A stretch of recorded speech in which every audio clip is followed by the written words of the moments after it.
Varicose veins కి సరైన చికిత్స కోసం సంప్రదించండి ఎవిస్ హాస్పిటల్. నమస్తే రమ్మగారు. నమస్తే జయ. రమ్మగారు, చిన్ని చిన్ని సిరీస్ చెప్తున్నారు, 2 భాగాలు 3 భాగాలు అలాంటివి చాలా ఇంట్రెస్టింగ్ అనిపిస్తున్నాయి. ముందు ఎట్లా అంటే పిల్లలకి చెప్తానికి కూడా ఈజీగా ఉంటుందండి. అలాంటిది ఇంకోటి ఏదైనా స్టార్ట్ చేద్దామా? చేద్దాం.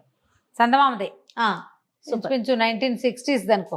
ఇవన్నీ కూడా ఏంటంటే అరేబియన్ నైట్స్ నుంచి తీసుకున్న కథలే. ఓకే. రాజైన బానిస పిల్ల కథ. ఒక రాజైన బానిస పిల్ల కథ. అమ్మాయి రాజు అయిపోయింది. ఓకే. ఓ పిల్ల రాజుగా అయిందన్నమాట. బానిస పిల్ల రాజు అయిపోయింది. మనం రాణి కదా అవ్వాలి రమ్మగారు. అంటే రాజుని చేశారు. ఆ అమ్మాయి మగవేషం వేసుకుంది అనమాట. ఓకే. ఇది వరకు కీర్తిసేన కథ విన్నాం. కీర్తిసేన కథలో అమ్మాయి అట్లా అట్లా అట్లా అట్లా తిరుగుతూ చివరికి రాజుగారి దగ్గర ప్రవేశపెట్టబడి మగవాడిగా వైద్యుడైపోతుంది. అట్లా అలాంటి కథ అనమాట. ఓకే. పూర్వం అంట ఈ బాగ్దాద్ నగరానికి చుట్టుపక్కల ఒక ఊళ్ళో ఒక సంపన్న గృహస్థుడు ఉండేవాడు. ఈయనకి లేటు వయసులో ఒక్క కొడుకు పుట్టేట. ఆలీషార్ వాడి పేరు. వాడు నవమన్మథుడు. ఎంత బాగుండేవాడో, చాలా అందంగా ఉండేవాడు. తండ్రికి బాగా ఆస్తుంది, కానీ లేటుగా పుట్టాడు కదా. పిల్లాడు కొంచెం పెరిగే కొందికి ఈయనకి తన వృద్ధాప్యం మొదలైంది. ముసలాయన వాళ్ళ నాన్నకి. ఆయన ఏమనుకునేవాడు, నేను కనుక చచ్చిపోతే పిల్లాడు ఏమైనా అధపాతాళాన్ని పడిపోతాడేమో, ఏదైనా చెడు బుద్ధి పడిపోతాడేమోనని పిల్లాడిని తనతో పాటే వెంబడి పెట్టుకుని దీనికి తీసుకెళ్ళటం, మసీదుకి తీసుకెళ్ళటం, కూర్చోబెట్టి తనతో పాటే ప్రార్థన చేయించడం, చదువు కూడా తన ఎదురుగుండానే చెప్పించడం, ధర్మపన్నాలు వేడేయటం వాడికి. అలా చేసేవాడు. కొంతకాలానికి పిల్లాడు కొంచెం 16-18 సంవత్సరాలు వచ్చేసరికి ఆయన కాస్త చనిపోయే కాలం వచ్చేసింది ఆయన. అయ్యో. అయితే ఏం చెప్పాడంటే, ఒరే వాళ్ళతో వీళ్ళతో చేరకు, దుష్టులు దుర్మార్గులతో ఉండకూడదు, చెడ్డ పనులు చేయబోక, తాగుబోతనం వద్దు, నువ్వు పేకాడకూడదు, నువ్వు అది చేయకూడదు, ఇది చేయకూడదు, అలా చేయకూడదు, ఇలా చేయకూడదు అని బాగా చెప్పాడు. చెప్తే పిల్లాడు సరే సరే అన్నాడు. తండ్రి కాస్త కాలం చేశాడు. ఒకేసారి కొన్ని లక్షల రూపాయలకి వారసుడైపోయాడు పిల్లాడు. తల్లి ముందే పోయింది, తండ్రి లేడు. పిల్లాడు పాపం జాగ్రత్తగా ఉండి తన పని వాళ్లతో చాలా సమర్థుడిగా వ్యవహరిస్తూ వాళ్ళ నాన్న చెప్పిన ధర్మపథంలో ఒక సంవత్సరంన్నర నడిచాడు. బోరుగా ఉంటుంది చూడు ధర్మపథం, ఎప్పుడు చాలా బోర్ కొడుతుంది. అందులో సరదా ఏముంటుంది, థ్రిల్ లేదు. మసీదుకి వెళ్ళే దారిలో, దుకాణానికి వెళ్ళే దారిలో వాళ్ళు వీళ్ళు కుర్రాళ్ళు వాళ్ళు కనపడుతుండే వాళ్ళు. అందరూ హాయ్ హాయ్ రాబోయ్ రాబోయ్ అని పిలుస్తుండేవాళ్ళు. ఓ రోజు పిలుస్తున్నారు కదా అని ఓసారి వెళ్ళాడు. ఓసారి మనం వెళ్ళాం కదా అని ఇంకోసారి వాళ్ళని రమ్మన్నాడు. ఇలాగా ఓసారి, రెండోసారి, మూడోసారిగా చాలా సార్లుగా అయ్యిందనమాట. క్రమంగా అతనికి లేకి వాళ్ళు, చెత్త వెధవలు, ఖర్చులు పెట్టించేవాళ్ళు, ఎవరి డబ్బులతోటైనా పార్టీయింగ్ చేసేవాళ్ళు, రకరకాల విందు వినోదాలు, బోళ్ళని రకాలు, ఇవన్నీ అలవాటైనాయి. చాలా బాగుంటుంది, మేము ఆడతాం నువ్వు చూడని పేకాడిచ్చారు. నువ్వు కూడా ఆడబోయి సరదాగా డబ్బులు పెట్టొద్దులే, నువ్వు ధర్మపరుడు కదా అని ఒట్టిగా.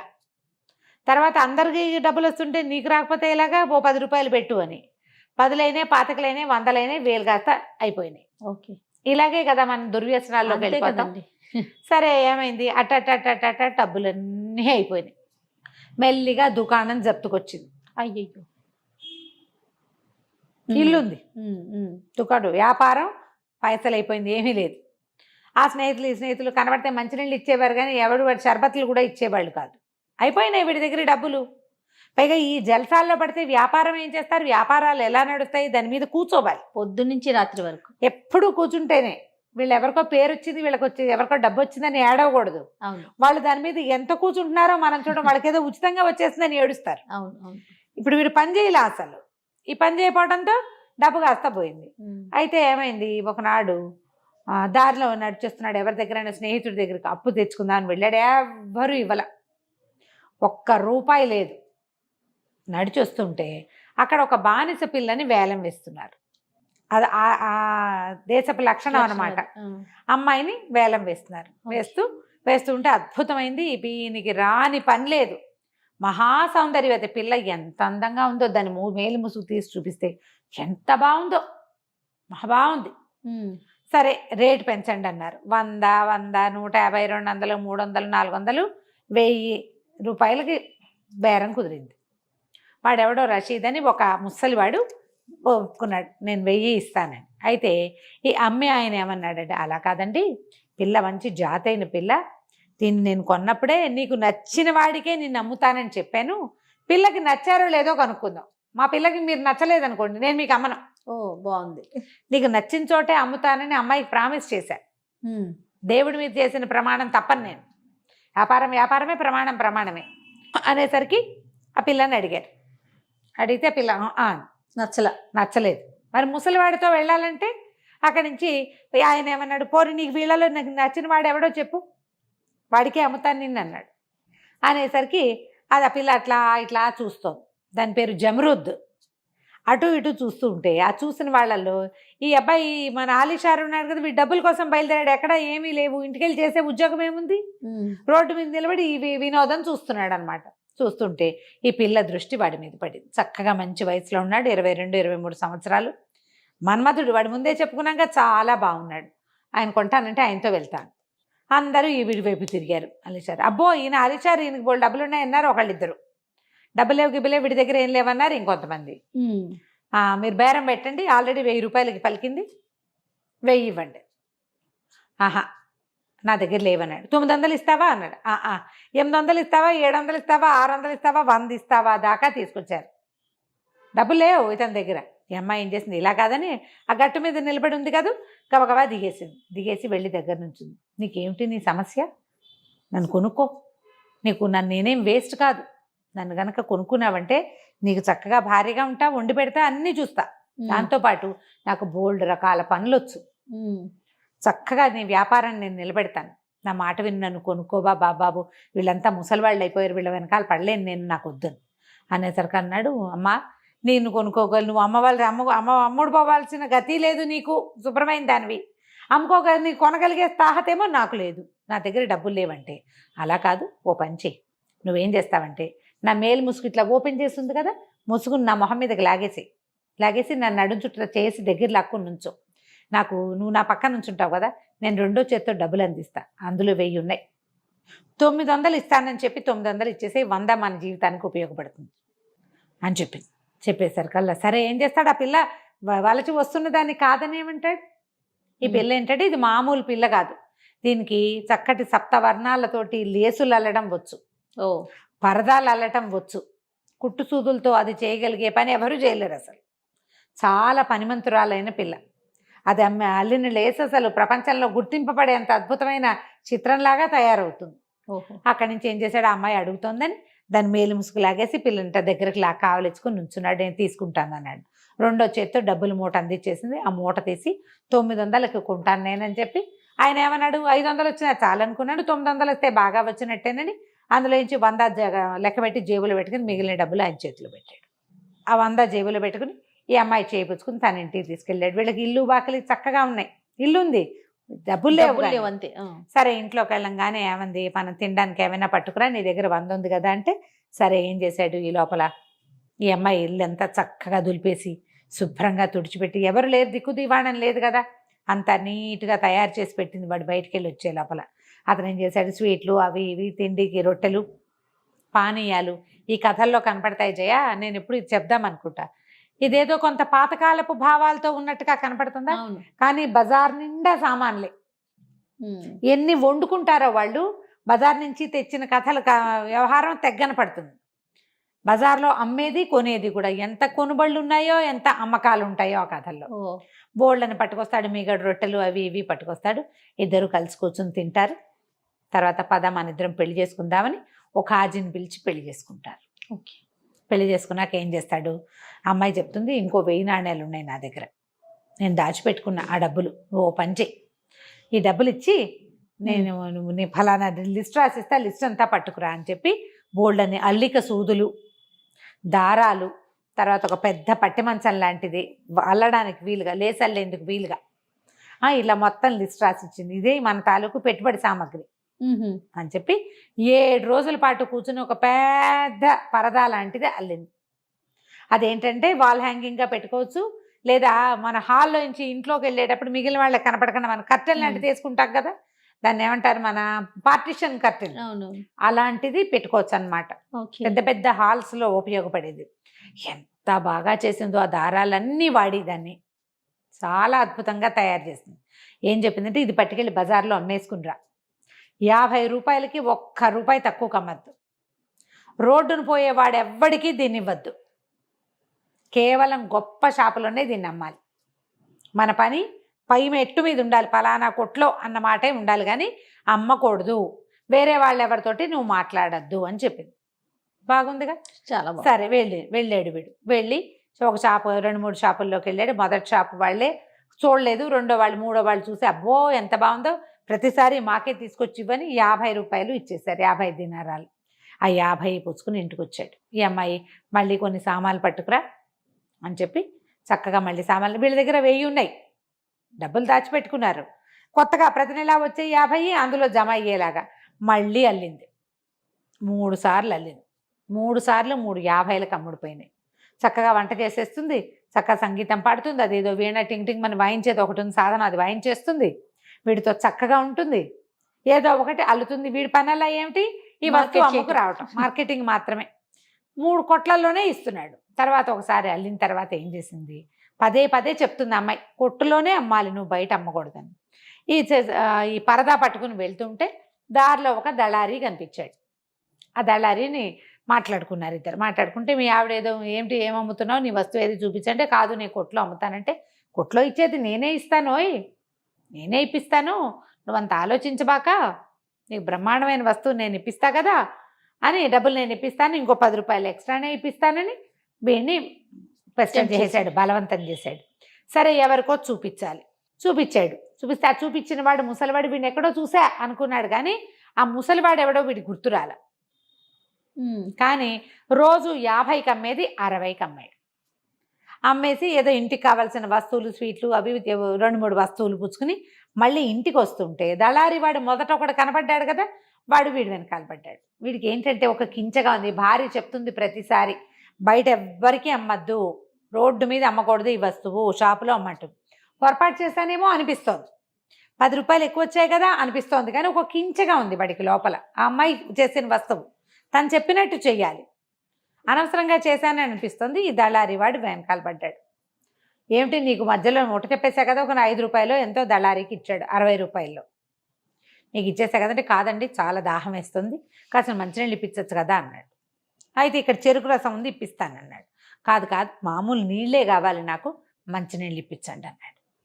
అనేసరికల్లా సరే వాకిట్లోకి వచ్చి నువ్వు బయటే నుంచండి. ఆ ఇళ్లల్లో ఏంటంటే లోపలికి వచ్చేసడానికి ఉండదు, దానికి ముందు హాలు వెనక హాల్ అవన్నీ వేరువేరుగా ఉంటాయి. ముందు నుంచోబెట్టాడు, లోపలికి వెళ్ళాడు. భార్య చేతికి 55 రూపాయలు ఇచ్చాడు. షాప్లోనే అమ్మావా అని అడిగింది.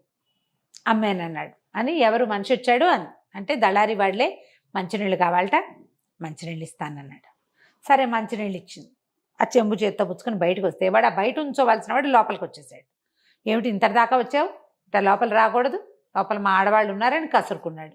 అయ్యో ఎందుకండి అంత కసురుకుంటాం, మనం ఒక జాతి వాళ్ళమే, మీరు అలా మొహమాట పడక్కర్లేదు, నేను కూడా ప్రార్థన చేసేవాడినే అన్నాడు. కాకపోతే ఏంటంటే వీడికి అనుమానం, వీడు తనలాంటి ప్రార్థన చేసేవాడు కాదు, వీడు ఇంకో జాతి వాడని అనిపిస్తోంది. అయితే వీడు ఇతర జాతులు తన ఇంట్లోకి రావడం వీడికి ఇష్టం లేదు. కానీ వచ్చేసిన వాడిని ఏం చేస్తాడు, పైగా వాడు తనకు ఒక 10 రూపాయలు ఎక్స్ట్రా ఇప్పించాడు, మీదటికి ఇంకా ఇప్పిస్తానంటున్నాడు, నువ్వు పట్టుకొని మీరు చేస్తే నేను అమ్మేస్తానంటున్నాడు, మంచినీళ్ళు అంటున్నాడు కదా అని నీళ్ళు ఇచ్చేసరికల్లా వాడు ఒక చుక్క నీళ్ళు ఎత్తి నోట్లో పోసుకుని, ఏమిటండి చాలా ఆకలిగా ఉంది, ఓ ముద్ద వేసి పంపించవచ్చు కదా నన్ను అన్నాడు.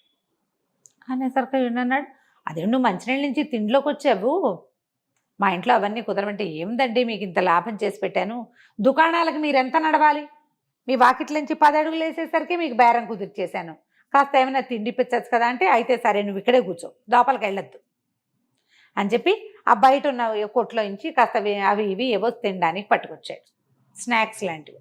తెచ్చేసరికల్లా వాడన్నాడు, అబ్బో మీరు భలేవాళ్ళండి, ఒక్కటి అడిగితే 4 తెచ్చారు, కూర్చోండి మనిద్దరం కలిసి భోజనం చేద్దాం అని చెప్పి ఆ స్వీట్లన్నీ ఇలా చక్కగా పరిచి ఎదురు బదురు కూర్చున్నారు.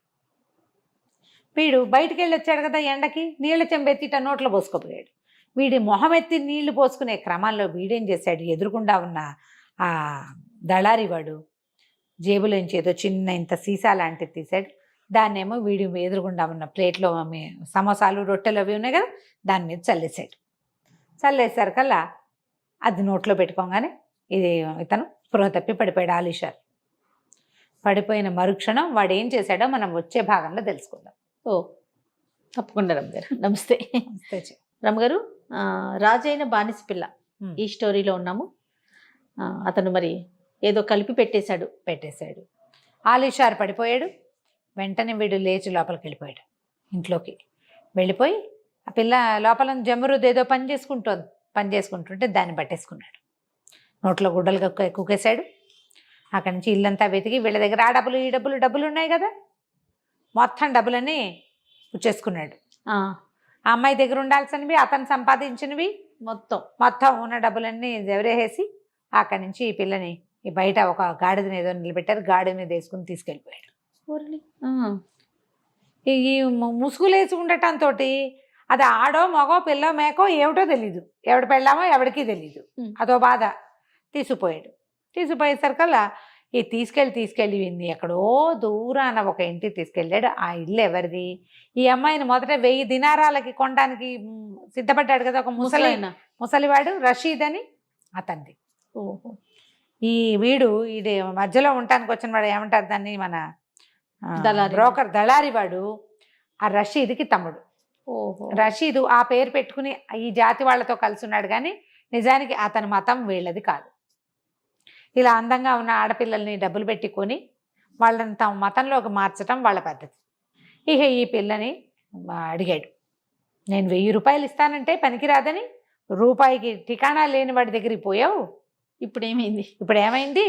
నువ్వు నా దగ్గరికే చేరావు, నువ్వు మర్యాదగా ఒప్పుకో, మా మతంలోకి మారతానని ఒప్పుకో, నిన్ను రాణిలాగా ఉంచుతా, నువ్వు ఏది అల్లుకుంటానంటే అది అల్లుకో అంటే చచ్చిన మతం మాత్రం మారినంది అమ్మాయి. నా దైవాన్ని వదిలిపెట్టుకోను, నా మతమే నాకు ఇంపార్టెంట్ అనేసరికి చిత్త కొట్టేశారు. కొట్టేసి ఆ ఇంట్లో బోళ్ళంతమంది ఆడపిల్లలు ఉన్నారు, ఎవరో ఆ ముసలి ఆడవాళ్ళు ఉన్నారు, బయటికి వెళ్ళే వీలు లేదు, బయట ఎవరో కాపలాలు. ఆ ఇంట్లో పడేశారు దాన్ని. దెబ్బలు తగ్గాక అదే దారిలోకి వస్తుంది అని. అయితే ఏమైంది, ఆలీషారు ఒక 3-4 గంటల తర్వాత నిద్ర లేచాడు. చూసుకున్నాడు, ఇల్లంతా మహాలోకంలాగా ఉంది, అల్లికి సూదులు అవి ఇవి ఇల్లంతా బడి ఉన్నాయి, వంటిల్లంతా భీభత్సంగా ఉంది. చూస్తే పెళ్ళం లేదు. అటు ఇటు చూస్తారు కదా, బీరువాలు అల్మర్లు కూడా ఖాళీ అయిపోయిన దాఖలాలే కనపడుతున్నాయి, డబ్బులు లేవు. అమ్మా నాన్న చూసి మసీదుల్లో అక్కడ పెళ్ళిళ్ళు చేస్తే ఈ నా భార్య అని చెప్పి పోలీస్ రిపోర్ట్ ఇవ్వచ్చు. ఇలా కొనుక్కున్న వాళ్ళని అలా చేయలేరు. అక్కడ చట్టం ఒప్పదు. ఏం చేయాలో తెలీదు, పోమని ఏడుస్తూ ఉండిపోతాడు. ఈ పక్కింట్లో ఒక ముసలమ్మ ఉంటుండేది వాళ్ళకి. ఈ ముసలమ్మ ఏంటంటే కాస్త కానీ వీళ్ళని అప్పుడప్పుడు కనిపెట్టి ఉండేది. వీళ్ళ నాన్న తాత కాలం నుంచి వీళ్ళతో కుటుంబంలో రాకపోకలు ఉన్నాయి. ఆవిడ వచ్చి చూసేసరికి వీడు నెత్తి మీద చేతులు పెట్టుకుని నడుస్తున్నాడు, నా పెళ్ళాము అని. ఇల్లంతా మహాలోకంలాగా ఉంది.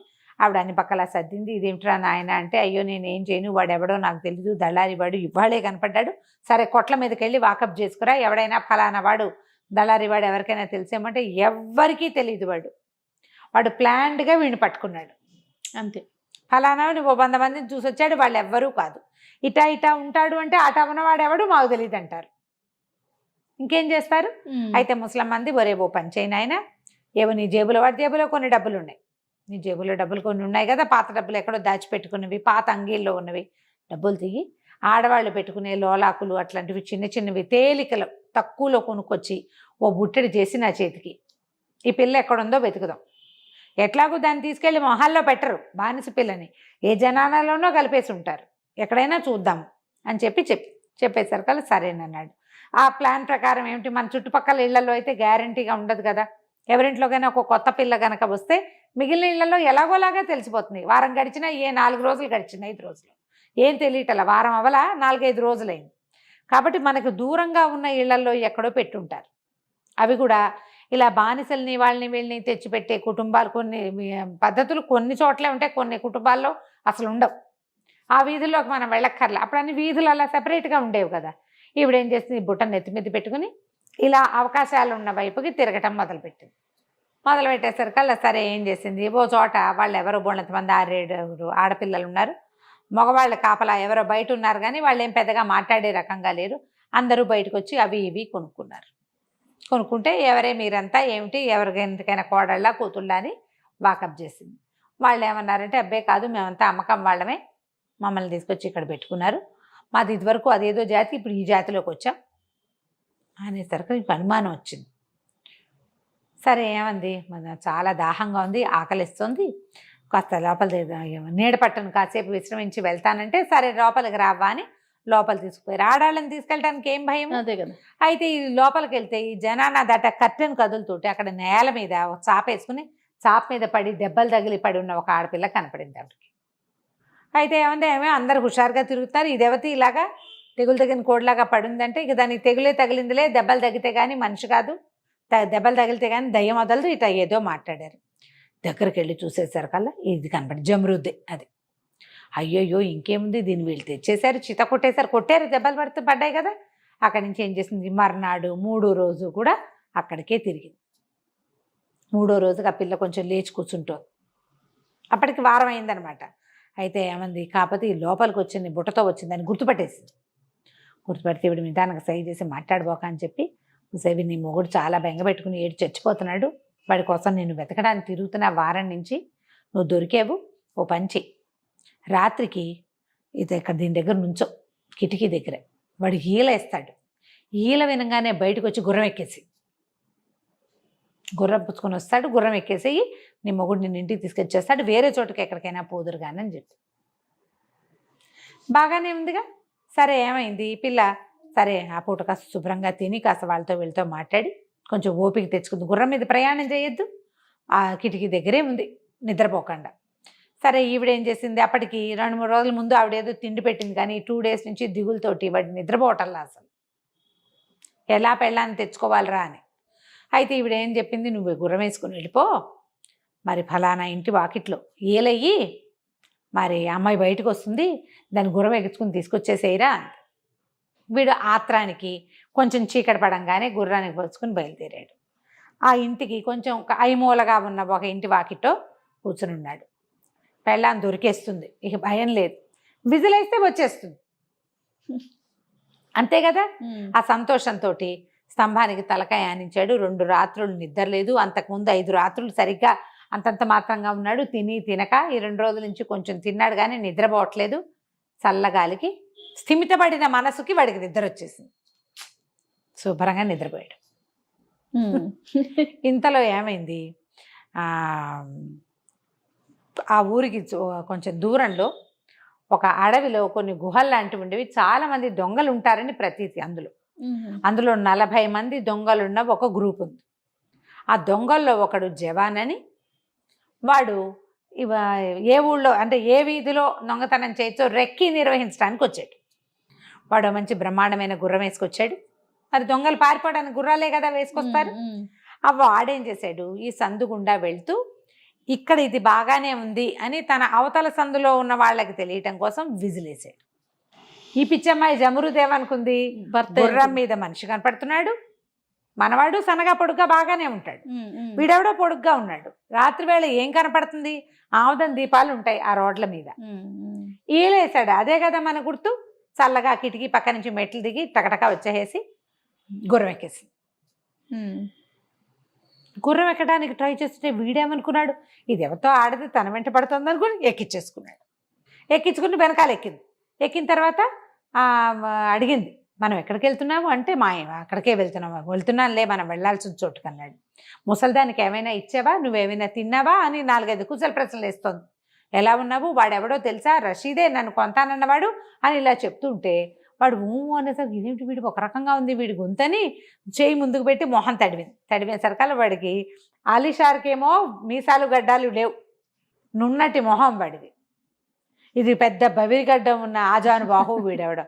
ఆ గడ్డం తగిలేసరికి కేవు అని కేకలు పెట్టింది. ఎవరు నువ్వు, నన్ను దింపేసే మా ఆయన అనుకుని ఎక్కాను, నువ్వెవరో నాకు తెలియదు, దింపే అని కేకలు పెట్టేసరికల్లా వాడన్నాడు పక్కపక్కనవి, నీ అంతటి నువ్వు వచ్చి ఎక్కాక నేను నిన్ను వదిలేదు ఎట్లా, వదిలేదేదు, మేము 40 మంది ఉన్నాం, మా 40 మందికి ఒక్క ఆడది లేదు, ముసలమ్మ తప్ప, ఒక ముసలి మా అమ్మ ఉంది అంతే. చక్కగా 40 మందికి పెళ్ళానిగా ఉండు కానీ కొనక్కర్లేకుండా బానిసవి దొరికేవు, నోరు మూసుకుని కూర్చో అని ఏం చేశాడు, తన చేతిలో ఉన్న బెల్ట్ ఇట్లా వెనక్కి పోనిచ్చి ఆ అమ్మాయి మీద నుంచి బెల్ట్ పట్టేసుకుని టైట్గా కట్టేసుకున్నాడు. గింజుకు చచ్చినా ఇక ఊడు రాదు. ఆ అమ్మాయి అరిచింది, కేకలు పెట్టింది, ఇక అరుపు లేదు కేకలేదు, గుర్రం దౌడు తీసేస్తుంది. పరిగెట్టేస్తుంటే అదేం చేస్తుంది, అదే ఇక అక్కడి నుంచి ఏడ్చుకుంటూ అయ్యో దేవుడా వాడు ఏమైపోయాడు, నేను వీడికి దొరికి చచ్చాను, ఏం చేయాలి, వాడు తెలివి తక్కువ పని చేశాడంటే నేను ఇంకో తెలివి తక్కువ పని చేశాను. సరే తీసుకుపోయి గుహలో పడేశాడు. గుహలో ఒక ముసలి మామ ఉంది. లోపలికి ఎన్ని గుహలు ఉన్నాయో. సరే వాడు వచ్చిన వాడి పేరు జవాన్. ఏం చెప్పాడు తల్లికి చెప్పాడు అనమాట వాళ్ళ అమ్మకి, అమ్మ మేము వచ్చి ఎవరో ఒకళ్ళని దీన్ని పెళ్లి చేసుకుంటాం, మిగిలిన వాళ్ళంతా వాడుకుంటాం, మాకు పెళ్ళంగా ఉంటుంది, నీ కోడలు, నీకు కావాల్సిన పని చేయించుకో, రూపాయి ఖర్చు లేకుండా దొరికింది బానిస పిల్ల మనకి అన్నాడు. ఆవిడ ఏం చేసింది, సరే ఏదో ఒకటి గుహల్లో ఉండి అలా ఉంది పాపం. ఇంకో తోడు వచ్చింది కదా, ఆవిడ సంతోషించి పిల్లకేదో వండి పెట్టింది. ఇది ఏడ్చి మొత్తుకుంది, కానీ ఇప్పుడు తినకపోతే ఇప్పటికి దెబ్బలు తగిలి ఓపిక లేదు, కంచి పారిపోవాలన్నా సత్తా రావాలిగా. సరే ఏదో చేతికి పెట్టింది, చేతికి ఇచ్చింది, తిన్నది. తిన్నాక చూస్తే వీళ్ళంతా ఎక్కడికో వెళ్ళారు దొంగతనం చేసుకురావడానికి. మేము వెళ్తున్నాము, రాత్రి కానీ రేపొద్దున తెల్లారే కానీ అంటే తెల్లవారుజామున అలా వస్తామన్నారు. సరే పొద్దునే పోయారు వాళ్ళంతా. ఇదేం చేసింది, ఆ ముసలిదాన్ని చూసి అవ్వ ఏమిటి అసలు ఎండే రావట్లేదు, మరి బయటికి వెళ్ళి అక్కడ కూర్చుందాం, కావాలంటే నీ తల్లో పేలు దూతాను, వెళ్దామా బయటికి ఎండలోకి అంది. ఆ ముసలిది ఒక్కతే ఉంటుంది కాబట్టి బయటికి వెళ్ళదు. ఇప్పుడు తోడు ఉంది కదా, సరేలేమా ఈ గుహలో గాలి రాదు ఎండ రాదు, ఇక దొంగ వెధవలంతా నన్ను ఇక్కడ ఉంచారు, నువ్వు ఎలాగో తోడున్నావు కదా, నువ్వు ఉన్నావు కాబట్టి ఇద్దరం పోయి ఎండలో కూర్చుందాం, నా తల్లో అన్ని పేలతో పుచ్చిపోయింది నా తలకాయ, పద అని తీసుకుపోయింది. చిన్నప్పుడు ఈ కథ చదివి పేలు దువ్వితే నిద్ర వస్తుంది అనుకునేదాన్ని నేను. ఆ ఎండలో కూర్చోబెట్టి ముసలి దాన్ని తల దువ్వటం మొదలుపెట్టింది. ఈ తర్వాత ఈ పిల్ల నెత్తి మీద చేతులు పెట్టి ఇలా అంటుంటే తల మీద మసాజ్ లాగా అవుతుంది కదా, ఆ ముసలిది కొంచెం మాగన్నగా నిద్రపోవటం మొదలుపెట్టింది. ఇది కదిపి చూసింది, కదలటల్లా. అప్పుడు ఏమనుకుంది, ఉండి పని చెప్దామని ఆ ముసలిదాన్ని ఆ గోడ కానించి కూర్చోబెట్టి లోపలికి పరిగెత్తుకుంటూ వెళ్ళి లోపల మగవాళ్ళ బట్టలు ఉన్నాయి బోల్డని, ఒక జత బట్టలు తీసుకొని తొడిగేసుకుంది అమ్మడు. తర్వాత ఒక మంచి తలపాగాలు కనపడుతున్నాయి, ఒక తలపాగా ఎత్తి పెట్టుకుని తన సైజుకి సరిపడా చూసుకుందనమాట. పరిగెత్తుకుంటూ బయటకు వచ్చింది. ముసలి మామ ఇంకా ఎండ హాయిగా నిద్ర పట్టేసింది, నిద్రపోతోంది. ఇది ఆ పక్కనున్న గుర్రాల్లో ఓ గుర్రాన్ని ఎంచుకుని గుర్రం ఎక్కేసి పరుగు, ఎక్కడికి వెళ్తుందో తెలియకుండా వెళ్ళిపోయింది. అంతే, ఇక్కడి నుంచి బయటపడిపోవాలి ఆ దొంగల చేతిలో నుంచి. ఇక వెళ్ళగా ఏం చేసింది, ఆ జేబులో చూస్తే ఆ వేసుకున్న బట్టల్లో ఏవో కొన్ని నాణేలు కూడా ఉన్నాయి, చిల్లర ఉంది. సరే ఆ చిల్లర పెట్టి మధ్యలో ఏవో కొనుక్కు తింటూ, ఆడవేషం లేదుగా, మగ వేషంలోనే అట్లా వెళ్తూ బాగా రాత్రి అయ్యాక ఒక చోట ఆగింది. దూరంగా ఏదో ఊరు కనపడుతుంది. సరే ఇప్పుడు వెళ్ళొద్దు, తెల్లారగానే వెళ్దాం అనుకుంది. అక్కడ పడుకొని నిద్రపోయింది. ఇది ఊరేమో కొంచెం పెడగా ఉంది, ఈ అమ్మాయి పడుకున్నదేమో కొంచెం అడవిగా ఉంది. తొందరగా తెల్లారిపోతుంది. తెల్లారేసరికల్లా ఏమనుకుంది, అమ్మో వెలుగు వచ్చేస్తుంది, వెళ్ళిపోదాం ఊళ్ళో. కానీ ఆ గుర్రాన్ని తోలుకుంటూ ఆ గేటు దగ్గరికి వెళ్ళింది. ఆ కోట ఊరు తాలూకు గేటు, ఊరికి ఒక పెద్ద గేటు ఉంది. ఆ గేటు తీయగానే భోం భోం అని పెద్దగా నగారాలు మోగినాయి. కొంత వందల మంది జనం అక్కడ నుంచుని ఉన్నారు. ఈ అమ్మాయి నిర్ఘాంతపోయింది, ఏం జరుగుతుందో తెలియలే. అక్కడి నుంచి ఏనుగు వచ్చింది, ఓ 100 గుర్రాలు వచ్చాయి, అందరూ తప్పెట్లు మోగిస్తున్నారు, ఏమిటో పీపీపీ అని శబ్దాలు, సన్నాయి, గందరగోళంగా షహనాయిలు వాయించేస్తున్నారు. అక్కడి నుంచి ఒక పెద్దగా భారీగా ఉన్న ఒక మాలను తీసుకొచ్చి ఓ 2 మగవాళ్ళు, ఒక ఆయన మంత్రి, ఇంకోటిగా ఉన్నారు. వాళ్ళిద్దరూ పట్టుకొచ్చి దండేశారు. దండేసి ఇంత పొడుగాట దండం ఒకటి చేతిలో పెట్టారు. మహారాజుకి జై అన్నారు. ఈ అమ్మాయి నిర్ఘాంతపై, నేను మహారాజునేమిటి, కాదు అనేసరికల్ కాదండి, మా మహారాజు సంతానం లేకుండా చనిపోయాడు, నిన్న పోయాడు ఆయన, తెల్లవారేసరికి నగర ప్రవేశం చేసిన మొట్టమొదటి వాడిని రాజుని చేస్తాం, మా ఊరు సిద్ధాంతం అదే, నువ్వు ప్రవేశం చేసావు, నువ్వే మా రాజు. ఈ అమ్మాయి చక్కగా అందంగా ఉంటుంది కదా, యంగ్గా ఉన్నాడు, మీసాలు కూడా రాని యువకుడు, ఇలాంటి వాడు చాలా ఏళ్ళు పరిపాలిస్తాడు కదా. చిన్నపిల్లలైతే పెళ్లి చేస్తే చక్కగా పిల్లల్ని కంటాడు, రాజ్యానికి వారసులు వస్తారు. జనాలంతా చప్పట్లు కొట్టారు, తలా ఒక దండా వేశారు, పన్నీటి జల్లులు కురిపించారు, పువ్వులు జల్లారు, పాటలు పాడారు, హారతులు ఇచ్చారు, ఎన్నో. అక్కడి నుంచి ఎత్తి ఏనుగు మీద కూర్చోబెట్టారు. పదండి రాజస్థాప సభకి వెళ్ళిపోదామని అంతఃపురాన్ని తీసుకెళ్లారు. ఎంత పెద్ద కోటో అది, ఎంతమంది జనము. ఇక రాజుకి కావలసిన సమస్తమైన సేవలు చేశారు. స్నానాలకి తీసుకెళ్తామన్నారు, స్నానశాల వద్దు, స్వయంగా స్నానం చేసే అలవాటు ఉంది, నేను రాజునైనా అవన్నీ నేను మార్చుకోనని తన దారిని తను స్నానం చేసి వాళ్ళు ఏర్పరిచిన బట్టలు కట్టుకుని రాజుగా సింహాసనం మీద పట్టాభిషేకం చేయబడింది. బానిస పిల్ల రాజు రాజు అయిపోయింది. ఈ రాజు అయ్యాక మళ్ళీ మొగుడిని ఎలా వెనక్కి తెచ్చుకుందో మనం వచ్చే భాగంలో చూద్దాం. తప్పకుండా. నమస్తే. నమస్తే. మనము రాజైన బానిస పిల్ల స్టోరీ చెప్పుకుంటూ ఉన్నాం కదా, నెక్స్ట్ ఎపిసోడ్ చెప్తారా? జమురుద్ రాజు అయిపోయింది. అయిపోయింది. అయిపోయాక ఏమైంది, ఈ అమ్మాయిని తీసుకెళ్తే పాపం మగవేషంలో ఉంది కదా, ఇక స్నానశాలకు తీసుకెళ్ళినా ఎక్కడ తీసుకెళ్ళినా నా స్నానాలు నేనే చేస్తాననేది, రోజు ప్రార్థన చేసేది, నీతిగా పరిపాలించేది, ఎంతో బుద్ధిగా ఎంతో శ్రద్ధగా. మన రాజు ఎంత జ్ఞానవంతుడు, ఎంత ఆమంతుడు ఈమంతుడు అని సంతోషించేవాళ్ళు ఊళ్ళో వాళ్ళు. కొత్తగా రాజైనా తెలివిగా ఉండదు. కొత్తగా రాజైనా ఈయన చాలా నీతిమంతుడుగా ఉన్నాడు. ఆడవాళ్ళకేసి కన్నెత్తి చూసేవాడు కాదు. ఆయన వివాహం చేసుకుంటాడు, చేసుకునేదాకా వేరే పరాయి ఆడవాళ్ళని చూడటం లేదని సంతోషించేవాళ్ళు. అక్కడ బానిస పిల్లలు ఆడపిల్లలు చాలా మంది ఉంటారు, రాజుగారి కోసమే ఉంటారు వాళ్ళు. ఎవరికేసి ఈ అమ్మాయిగా అసలు ఎత్తి చూసేది కాదు. జనాలు చాలా మెచ్చుకునేవాళ్ళు. రాజుగారు అంత గొప్పవాడు ఇంకెవడూ లేడు. ఎన్ని ప్రార్థనలు చేసేదో, ప్రార్థనా మందిరాల్లో ప్రార్థనలు చేయించేది, దానాలు చేసేది, తన చుట్టూతో ఉన్న పని వాళ్ళందరికీ దాన ధర్మాలు చేసేది, తర్వాత అసలు ఊళ్ళో అన్నదానాలు చేసేది. ప్రతి వాళ్ళు చాలా భక్తి. మన రాజుగారికి చాలా బుద్ధిమంతుడు, మన రాజుగారి నీతిమంతుడు, ప్రజ్ఞావంతుడు, అన్ని వంతులు ఈయనకే పెట్టుకుని సంతోషించేవాళ్ళు. ఈవిడేం చేసింది, తనకు అధికారం వచ్చాక కొంతమందిని రహస్యంగా పంపించి, వాడు ఆలీషారు ఉన్నాడు కదా అమ్మాయి భర్త, అతని కోసం వెతుకులాట చేయించింది. ఎంత వెతికినా దొరకల. చాలా నిరాశ పడిపోయింది. అయ్యో ఇలా అయిపోయిందని. ఏడాది గడిచిపోయింది. సంవత్సరం పాటు ఈ అమ్మాయి స్త్రీ అనే విషయం బయటికి రానివ్వకుండానే పరిపాలన చేసింది, జాగ్రత్త పడింది.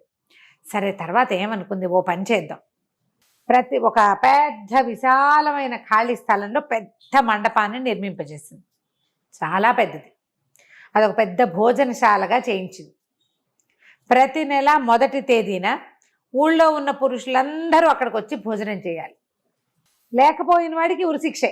ఎవరైనా గనక ఈ భోజనానికి రాకపోతే వాడు అంతు చూస్తారు. అందరి ఇళ్లలో నుంచి హాజరు పట్టి పడిపోవాలి. వీళ్ళే కాకుండా ఆ ఊళ్ళోకి వచ్చిన అతిథి అభ్యాగతులు ఎవరు వచ్చినా సరే మగవాడు అన్నవాడు ఇక్కడ తినాలి అని పెట్టేసి చాలా పెద్ద హాలు, ఒకేసారి 1000 మంది కూర్చుని తినచ్చు ఏర్పరిచారు. తొలి రోజున మళ్ళీ తను కూడా వాళ్ళతో పాటే భోజనం చేస్తుంది. రాజుగారికి మంత్రులకి విడివిడిగా కుర్చీలు వేశారు. సామాన్య జనానికి అందరం తినడానికి వరుసగా అన్ని బెండాల్స్ లాగా వేసేసారు. ఇప్పుడు ఎత్తి మీద కూర్చుంటాడు అనమాట మన రాజు జమురుద్దు, పైన కూర్చుంటు. సరే, ఏం చేశారు, పదార్థాలు ఎన్నో వేల పదార్థాలు రెడీ చేశారు. రెడీ చేస్తే సరే భోజనాలకి జనాలంతా కూర్చున్నారు. రాజు ఎంత గొప్పవాడు, ఎంత మంచి మంచి పదార్థాలు, భోజ్య యోగ్యమైన వస్తువులే ఉన్నాయి అన్నీ. సరే, చాలామంది కూర్చున్నారు. ఇంతలో ఏమైంది, ఈ రాజుగారి పైన కూర్చున్నాడుగా, ఈ అందరికీ అట్లా చూస్తుంది. ప్రతి వాళ్ళు ఏమిటి రాజు ఎంత శ్రద్ధగా చూస్తున్నాడు, నాకేసే చూశాడు అలాంటి భావిస్తున్నారనమాట. మామూలుగా భోజనాలు అవుతున్నప్పుడు మనం ఒక్కో మనిషిని వీడియో తీస్తే ఎలా ఉంటుంది, ప్రతివాడు మన్నే తీస్తున్నారు అనుకుంటారు కదా. అట్లా అందరినీ పరిశీలించి చూస్తుంది 1000 మందిని. మధ్యలో కనుక్కుంది, ఊళ్ళో ఉన్న వాళ్ళంతా వచ్చారా, కొత్తగా వచ్చిన వాళ్ళంతా వచ్చారంటే అందరూ వచ్చారు. ఇదొక ట్రయల్ అండ్ ఎర్రరే, కానీ చూస్తుంటే సడన్గా ఈ అమ్మాయి చూపు ఒక చోట ఆగింది. ఎక్కడో చూసా. వాడేం చేశాడు, ఏదో వడ్డీ దగ్గరలో ఉన్నవి తిన్నాడు. కొంచెం ఒక రకంగా ఉన్నాడు మనిషి, మొరటుగా. ఒక మీగడతో చేసే హల్వా ఒకటి కనపడుతుంది, ఇంత పెద్ద, అంత ప్లేటు. కొంతమంది వీళ్ళు కూడా వండుకొచ్చి ఉంటారు, అంత ప్లేట్లో మీగడ హల్వా. వీడికి అందుబాటులో అది దొరికిందనమాట. దాన్ని ఇట్లా అందుకుని లాగేసుకుని పళ్ళని తన దగ్గరికి ఇట్లా ఇంత తీసి నోట్లో బొక్కేస్తున్నట్టు పెట్టుకుంటే చుట్టుపక్కల వాళ్ళంతా కేకలే, అదేమిటది అట్లా చేస్తావు, అందరూ తినవలసింది కదా, ఇన్ని పదార్థాలు ఉన్నాయి, తలా కొంచెం వేసుకోవాలి, అట్లా ఎంగిల్ చేయి పెట్టి తినేస్తే అంత తింటే కడుపులో నొప్పి వస్తుంది, అలా తిండికి వాచినట్టు చేయబోక, ఇదేమిటి, ఇది బ్రహ్మాండమైన విందు, కడుపు నిండా పెడతారు ప్రతి వాళ్ళకి, ఇదే మొదటి విందు, సక్సెస్ఫుల్గా చేయాలనుకుంటారు, ఏం పద్ధతి అది అని కేకలేశారు. కేకలేసిన వాడు మిగిలిన వాళ్ళని వినిపించుకునే ధోరణిలో లేడు. కుడి చేయి ఎడం చేయి తేడా కూడా లేదు, దీంతో ఒక గుప్పెడు అలా తీసుకున్నాడు. ఈ పైన ఎత్తు మీద కూర్చుంది కదా భోజనానికి జమరుద్దు, కనపడింది అమ్మాయికి. అరే, ఆ మీగడ హల్వా నోట్లో కూకుంటున్న వాడిని తీసుకురండిరా అనేసరిగా ఓ 4 సైనికులు పోయి వాడిని లేవదీశారు. హల్వా, ఎంగిల్ హల్వా అక్కడే ఉంది. లేవ తీసుకొచ్చి రాజుగారి దగ్గర నుంచోబెట్టారు. రాజుగారు అమ్మాయి ఏం చేసింది అడిగింది, నువ్వెవరు, ఏ ఊరు నీది, ఈ ఊరేనా అంటే, కాదండి ఈ ఊరు కాదు, మాది వేరే ఊరు, నేను జల్తారు పనివాడిని, ఏదైనా వ్యాపారం కోసమని ఈ ఊరు వచ్చాను అన్నాడు. అనేసరికల్లా ఎందుకో నాకు వీడిని చూస్తే అనుమానంగా ఉంది అని ఒక సైనికుని పిలిచి, అరే నా సామాన్లలో అంతఃపురంలో ఇసుక పెట్టి ఒకటి ఉంటుంది, ఇంత బాక్సు, దానికి ఇట్లా ఒక రాగి పొల్ల ఒకటి గుచ్చుంటుంది, ఆ పొల్ల ఈ బాక్సు 2 పట్టురా అని చెప్పింది. జనాలంతా భోజనాలు చేస్తూనే చూస్తారు, అన్నం తిన్న వాళ్ళు వెళ్ళిపోతున్నారు, కొత్త వాళ్ళు వచ్చి కూర్చుంటున్నారు, ఈ మనిషి మాత్రం నిలబడి ఉన్నాడు. సరే ఈవిడ ఏం చేసింది, ఆ బాక్స్ తెప్పించింది, ఆ రాగి పుల్ల తీసి ఆ ఇసుక బాక్స్లో ఇట్లా ఇట్లా ఇట్లా ఇట్లా గీతలు గీసింది. ఏమీ లేదు, సినిమా ఇస్తుంది అంతే. ఆ గీతలను అలా పరీక్షగా చూసి, అరే నువ్వు అబద్ధం చెప్తున్నావు, నువ్వు జల్తారు పనివాడివి కాదు, నువ్వు ఒక బ్రోకర్వి, నీ పేరు బర్సూమ్, అవునా కాదా అనేసరికి తెల్లబోయాడు. ఒక బానిస పిల్లని ఎత్తుకుపోయావు, ఒక అమాయకుడికి విషం పెట్టావు, నువ్వు మత్తు మందు పెట్టేసి వాడి పెళ్ళాన్ని బానిసని ఎత్తుకుపోయావు, అవునా కాదా అనేసరికి వీటిని కాంతపెట్టి కాదండి కాదండి అన్నాడు. అరే 2 పీకండి రవ్వండి అనగానే వీళ్ళు సైనికులు దబా కొట్టేశారు. మామూలుగా కొట్టేసరికి మీగడ అరిగిపోయింది, మాట బయటకు వచ్చింది. అవును నా పేరు బర్సూము, నేను ఒక బ్రోకర్ని, మధ్యవర్తిగా ఉంటాను వ్యాపారాలకి. అయితే నేను ఆలిషార్ అనే ఒక యువకుడికి అన్నంలో మత్తుమందు కలిపి అతని భార్యగా ఉన్న బానిస పిల్లని నేను ఎత్తుకుపోయాను అని చెప్పాడు. ఆ అన్నం నీదా వాడిదా అని అడిగింది. వాడిదే, ఆలిషారే నాకు అన్నం పెట్టాడు, అందులో నేను విషం కలిపాను, ఈ మత్తుమందు కలిపాను కల్లా జనం అంతా హాహాకారాలు చేశారు. నువ్వే మత్త కలిపిన అన్నం పెట్టడం కాదు, ఒకడు అన్నం పెడితే నీకు దాంట్లో మత్తు కలిపాడంటే వీడెంత దుర్మార్గుడు, వీడిని చిత్రవధ చేయాలని అరిచారు అందరు. ఆనంగానే తీసుకెళ్ళి వీడిని ఉరిదీసేయండి అని వాడు వెళ్ళిపోయాడు. ఒక పగ తీరిపోయింది అమ్మాయికి, తను ఎత్తుకుపోయిన వాడికి విషం పెట్టి ఈ అమ్మాయి ఇల్లంతా వెతికి ఈ పిల్లని వేసుకుని తీసుకుపోయాడు. అవును, వాడికి శిక్ష పడిపోయింది. 2వ నెల వచ్చింది. ఈ అమ్మాయి చూస్తోంది ఎవరైనా దొరుకుతారేమో అని. ఇది ఏంటంటే ఈ నెల రోజుల లోపలే వాళ్ళు ఎవరైనా ఆలిషారే వచ్చి వెళ్ళిపోతే వెళ్ళిపోవచ్చు, ఇక భగవంతుడి మీద భారం వేసి ఇది ఒక ప్రయత్నం చేయటమే అన్నమాట. మామూలుగా ఊళ్ళల్లో ప్రచారాలు జరుగుతాయి, పక్క ఊళ్ళల్లో ఏమిటి, ఈ ఊళ్ళో ఫలానా రోజు బ్రహ్మాండమైన విందు జరుగుతుందని రాజుగారు స్వయంగా పర్యవేక్షిస్తాడని, ఎంతో అద్భుతంగా ఉంటుందండి, తిన్నంత తినచ్చు అంటే పక్క ఊళ్ళ నుంచి జనం కూడా వస్తారు, ఆ రోజుకి వచ్చే వాళ్ళు కూడా ఉంటారు. సరే ఇలాగానే అనుకుంది. 2వ నెల మళ్ళీ విందు చేశారు. ఈసారి విందులో జనాలు అనుకున్నారు మీగడ హల్వా తినటం వల్లే వాడికి ఆ గతి పట్టింది, వాడు అంత కుక్కేసుకున్నాడు, అందుకే రాజుగారి దృష్టిలో పడ్డాడు వాడి జాతకం బయటపడింది అని చెప్పి ఎవరు మీగడ హల్వా తినద్దు అనుకుంటున్నారు. ఈ లోపల ఏమైంది, ఈ వచ్చిన జనాల్లో ఒకడు చాలా మొరటుగా ఎత్తుగా ఉన్నవాడు ఒకడు వచ్చాడు, చాలా మోటుగా ఉన్నాడు. సరే వాడేం చేశాడు, వరుసగా కూర్చుని కొత్తవాడు కదా, ఈ మిగిలిన జనం అంతా ఆ ఊరి జనం, వాడు ఇంత మీగడ హల్వా ఇట్లా పట్టెడి తీసి పళ్ళెంలో పెట్టుకునేసరికి వాడు లాస్ట్ టైం వచ్చిన వాడు కాదు, లాస్ట్ టైం వచ్చిన జనాలందరికీ తెలుసు, తినడం మొదలుపెట్టాడు. ఈవిడ అట్లా చూస్తుండేసరికి ఈ మొరటుగా ఉన్నవాడు దృష్టిని ఆకర్షించాడు. పైగా ఏంటంటే చుట్టుపక్కల ఉన్న జనం అంతా ఆ ఊరి జనం, ఆ రాజు మీద భక్తో అనురక్తో ఉన్నవాళ్ళు, కొంత అంతే ఆసక్తి ఉన్నవాళ్ళు, రాజు మీద ప్రత్యేకాభిమానం ఉన్నవాళ్ళు. వీడు రాజుని గౌరవించే ఉద్దేశం లేడు, భోజనం తప్పిస్తే వాడికి 2వ గోల్ లేదు. ఇప్పుడు ఇంత వడ్డిచ్చారు, మన ముందు ఒక పెద్ద మనిషి ఉన్నాడు, ఆయన మొదలెట్టాక మనం మొదలెడతాం మర్యాద. వీడు పెద్ద మర్యాద పాటించట్లా, ఆ హల్వాని ఇట్లా పెట్టుకునేసరికల్లా వీడు ఏం చేసింది, మళ్ళీ సైనికులు పిలిచారే ఆ మీగడ హల్వా తింటున్నాడు బట్టు రెండరా వాడిని నేర్చుకొచ్చారు. ఎవరు నువ్వు, ఏ ఊరు నీది అంటే, మాది బాగ్దాద్ నగరం అండి, నాదేమో నేను తోటమాలి పనివాడిని అన్నాడు. అనేసరికల్లా కాదు, వీడి పరిస్థితి వీడి పద్ధతి నాకు అనుమానంగా ఉందని మళ్ళీ ఇసుక బాక్సు పొల్లా వచ్చినాయి.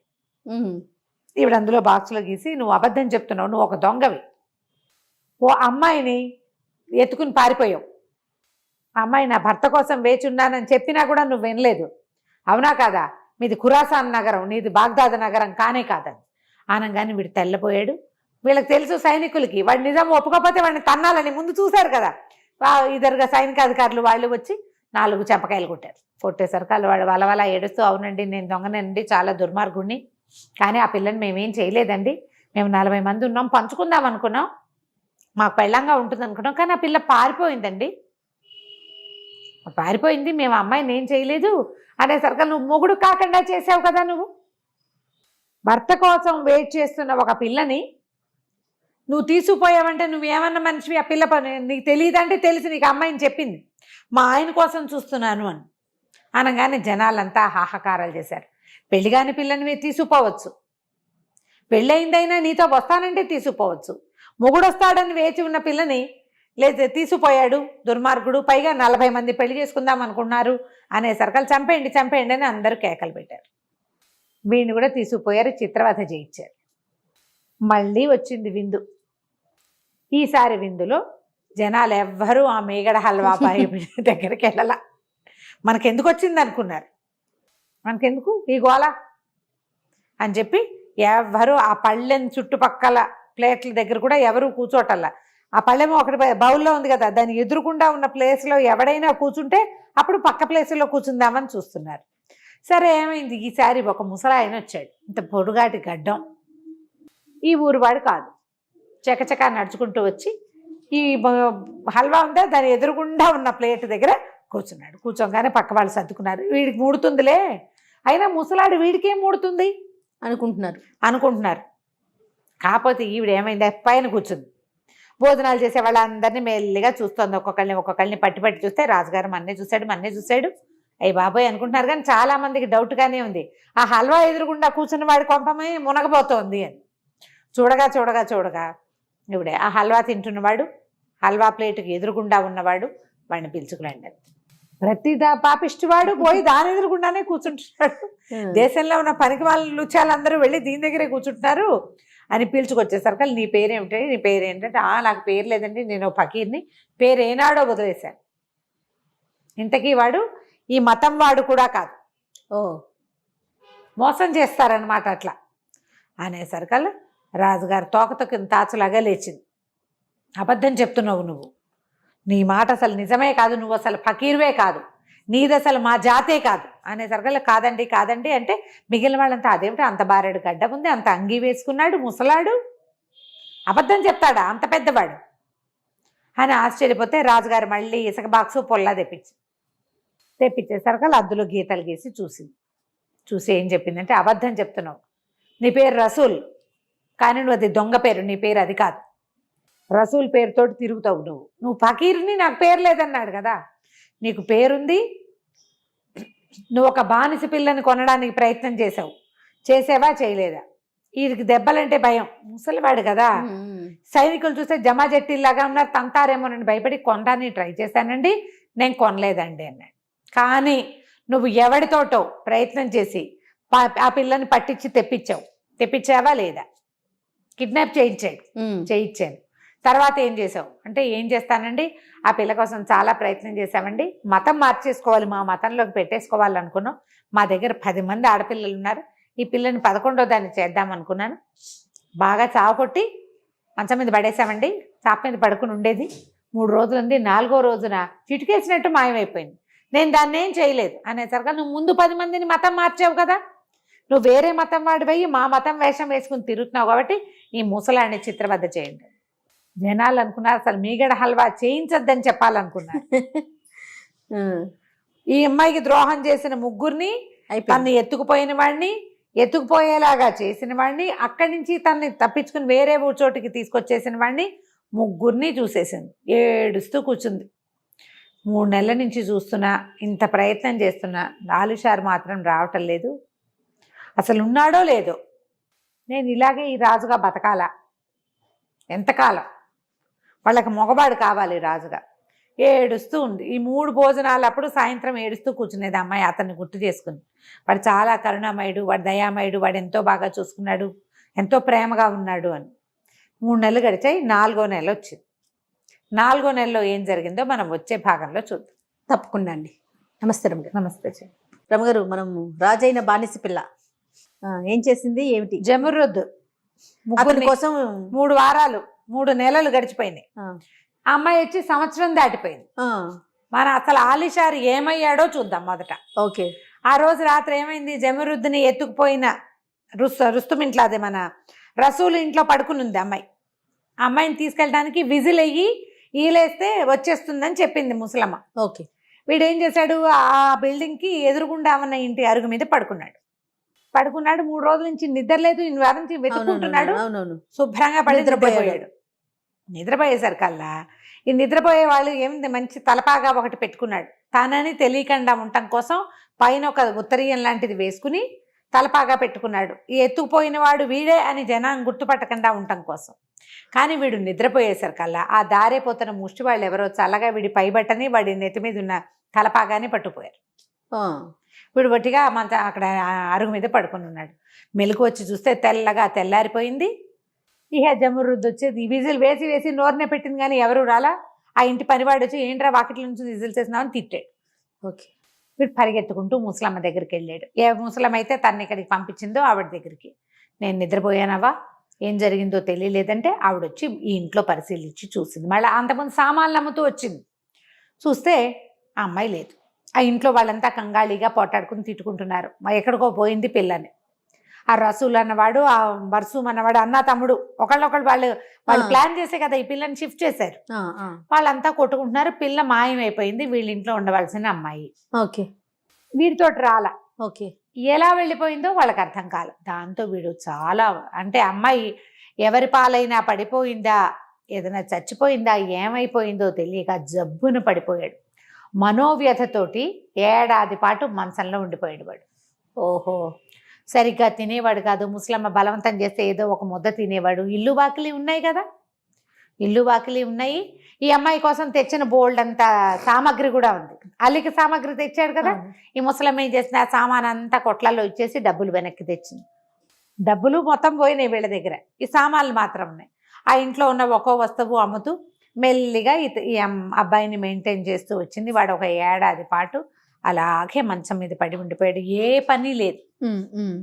గుర్తొచ్చినప్పుడల్లా దుఃఖించి ఏడిచేవాడు. అయ్యో నా వల్ల ఇలా అయిపోయింది, నేను ఇట్లా చేశాను.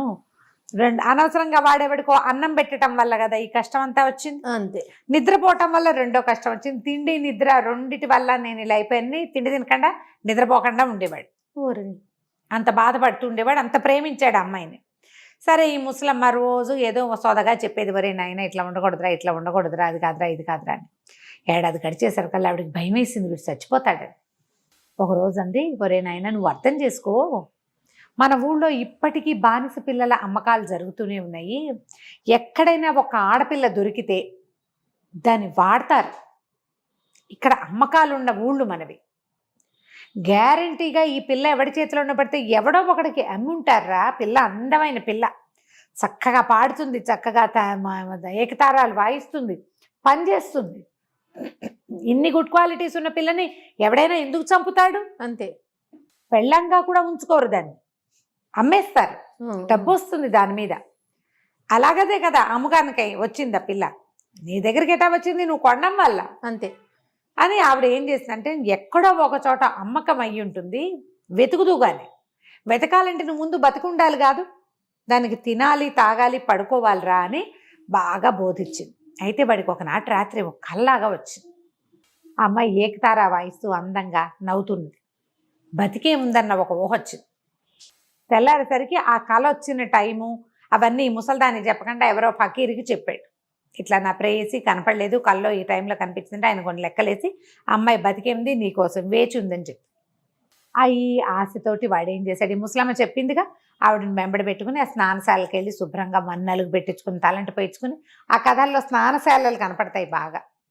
ఇళ్లలో స్నానాలు చేసేవాళ్ళు కాదు, స్నానశాలకు వెళ్ళటం ఒక వైభవం. చిన్న చిన్న ఉండేవి మసాజ్ పార్లర్స్ లాంటివి బహుశా. ఓకే. ఇంట్లో చేయరంటారా? ఇంట్లో చెయ్యరు. స్నానశాలకు వెళ్ళటం అనేది ఒక అక్కడ ప్రత్యేకంగా స్నానం చేయిస్తారనమాట. ఆవిరి స్నానాలు ఏవో ఉండుంటాయి, స్పా లాంటివి. వెళ్ళి ఆ తర్వాత ఆవిడ రోజు చక్కగా అవి ఇవి వండి పెట్టి ఒక 1-2 నెలల పాటు బాగా పోషించింది. వీడు తిండి వంట పట్టి శుభ్రంగా, అంటే స్నానం చేస్తేనే తిండి వంట పడుతుంది అనే పాయింట్ ఒకటి కనపడుతుంది ఆ కథల్లో. ఒక 2 నెలలు పోయాక బాగా ఓపిక తెచ్చుకున్నాడు. 3 నెలలు అయిపోయింది. ఏడాది తర్వాత 3 నెలలు గడిచింది. వెతుక్కుంటూ బయలుదేరాడు.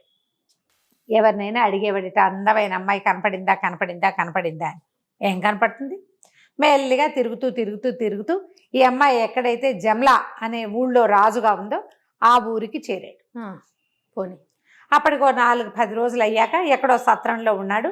ఊరంతా తిరుగుతున్నాడు. ఓ వారం 10 రోజులైంది. ఆ సత్రంలో వాళ్ళు అన్నారు, బాబు 1వ తారీఖుకి ఇక్కడ భోజనాలు ఉంటాయి, భోజనం చేసి వేరే ఊరు వెళ్తూ గాను వెళ్ళిపోదలుచుకుంటే ఆ రోజు అన్నం తిని వెళ్ళి చాలా బాగా పెడతారన్నారు. సరే 4వ విందు మొదలైంది. రాజుగారు పైన కూర్చున్నాడు, జనాలంతా కూర్చున్నారు. ఒక్కళ్ళు కూడా ఆ మీగడ హల్వా ఎదురుగుండా ఉండే పళ్ళెం దగ్గర కూర్చోలే. ఎవరైనా కూర్చోపోతే సైగలు చేస్తున్నారు. వీడికేం తెలుసు, అదంతా చూశాడు. భోజనశాల అంతా ఖాళీగా మొత్తం ఫుల్ అయిపోయింది, ఒకే ఒక్క ప్లేటు ఖాళీగా ఉంది. వీడు పోయి చకచకా నడుచుకుంటూ వెళ్ళి అందులో కూర్చున్నాడు. ఎదురుగుండా కనపడిన మీగడ హల్వాలోంచి తీసి గరిటెది పెట్టి తీసి తన పళ్ళల్లో వేసుకున్నాడు. అన్నీ వడ్డిచ్చారు మిగిలినవి.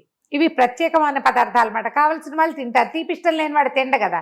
మామూలు ఖాద్య పదార్థాలు ఉంటాయి కదా, అన్నం, కూరలు, రొట్టెలు, అవన్నీ వడ్డం చేశారు. శుభ్రంగా తిన్నాడు. హల్వా చక్కగా వేలు నాకుని హాయిగా తిన్నాడు. జనాలంతా చూస్తున్నారు. వీడు కూడా మూడింది. ముందు వాళ్ళంతా ఏదో మష్టి వెధవల్ల ఉన్నారు. వీడు చూస్తే పండల్లే ఉన్నాడు.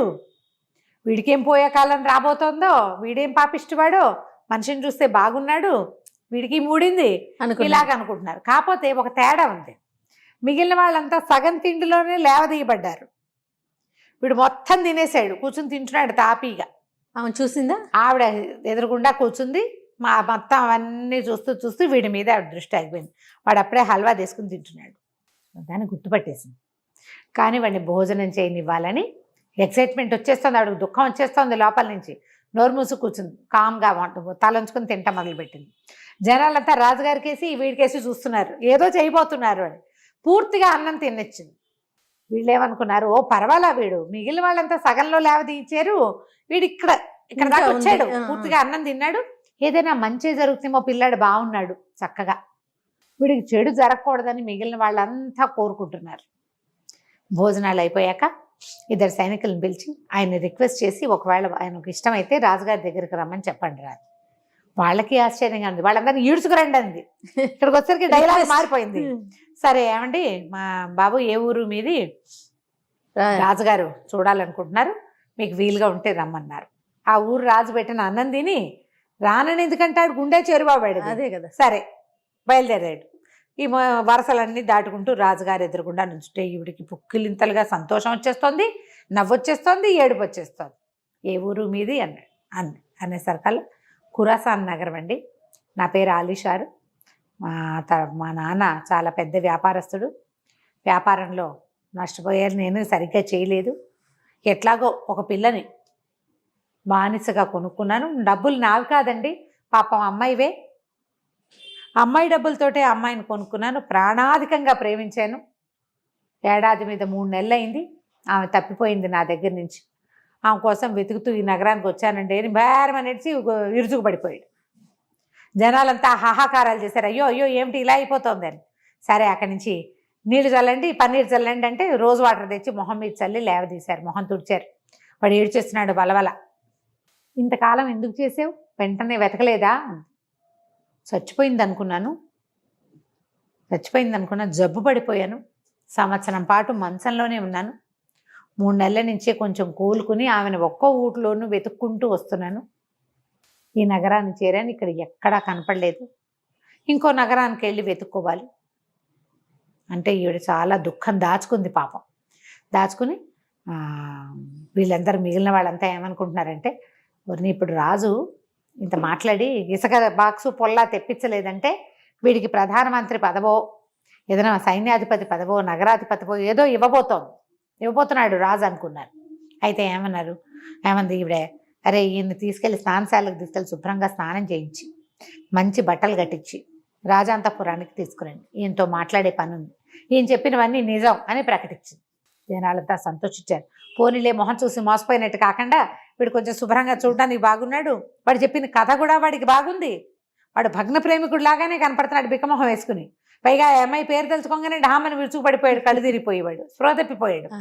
జనాలంతా ఎవరి దాన్ని వాళ్ళు పోయారు భోజనాలు చేసి.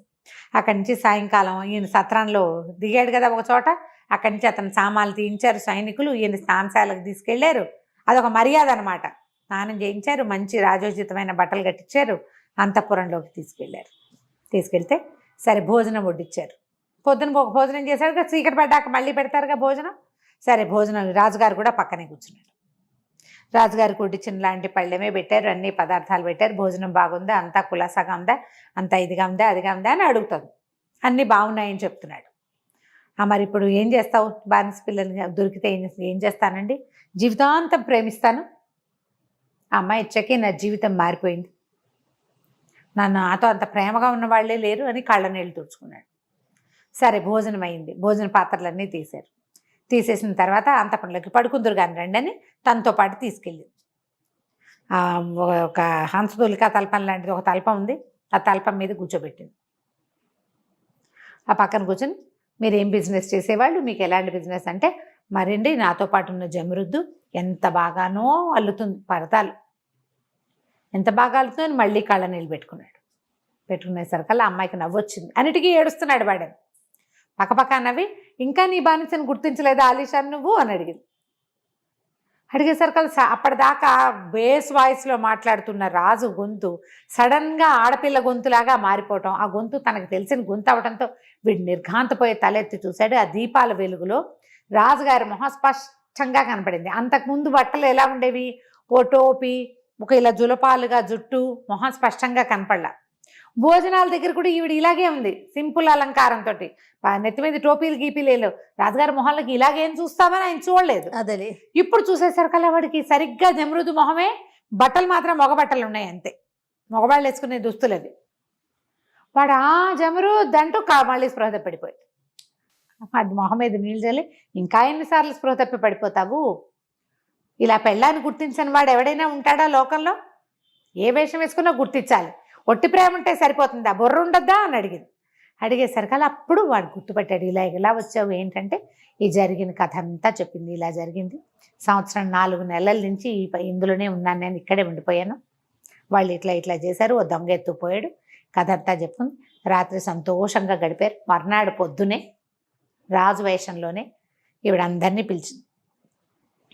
పిలిచి నేను నా రాచరికాన్ని వదిలిపెట్టేసుకుంటున్నా, మీరు మళ్ళీ నగర ద్వారాల దగ్గర వేచుండి కొత్త రాజును వెతుక్కోండి, నేను అసలు మగవాడినే కాను, స్త్రీని చెప్పేసింది. స్త్రీని నా భర్తను వెతుక్కోవటం కోసం నాకు భగవంతుడు ఇచ్చిన దారిగా దీన్ని తీసుకున్నానంటే అందరూ ఆశ్చర్యపోయారు. కానీ ఎక్కడ అసంబద్ధమైన నిర్ణయాలు కానీ వ్యతిరేకత లేదు. అంటే ఈ అమ్మాయి చేసింది ఈ సంవత్సరం పాటు చాలా నీతిపరుడైన రాజు పరిపాలనలో ఉన్నామనే భావించారు వాళ్ళు.